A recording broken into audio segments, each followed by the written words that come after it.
আপনার কাছে শক্তি আছে, কেউ আপনার ক্ষতি করেছে, প্রতিশোধ নিতে পারবেন, নেবেন না। আপনাকে গালি দিয়েছে, আপনার শব্দ তার চাইতে লাউড, আপনি চাইলে আরো উচ্চ আওয়াজে তাকে গালি দিতে পারবেন, দেবেন না। কেউ আপনাকে আঘাত করেছে, আপনি চাইলে দ্বিগুণ করে আঘাত ফিরিয়ে দিতে পারেন, দেবেন না। যদি বলেন হুজুর কেন, ওই একজন বিচারক বসে আছে, বিচারটা ওনাকে দিয়ে দেন, আপনি নিলে হয়তো আপনার অকাত মতো প্রতিশোধ নেবেন। যদি মাওলার হাতে ছেড়ে দেন, তাহলে আমার মাওলার অকাত কদ্দুর। ইন্নাল্লাহা আলা কুল্লি শাইইন কাদির, গোটা পৃথিবীর বিশ্বমণ্ডলের সর্বশক্তিতে শক্তিমান আমার আল্লাহ।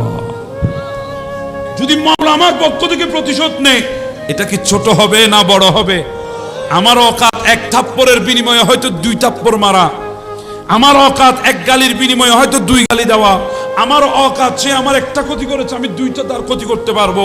কিন্তু আমি যদি বিচারটা মাওলার কাছে দিয়ে দিই, আমার মাওলার অকাত কদ্দুর, গোটা বিশ্বের ক্ষমতায় ক্ষমতাবান আমার মাওলা। ওই মাওলার হাতে যখন আমি বিচার দেব, এবার বুঝেন প্রতিশোধটা ওই মাওলার অকাত অনুযায়ী হবে।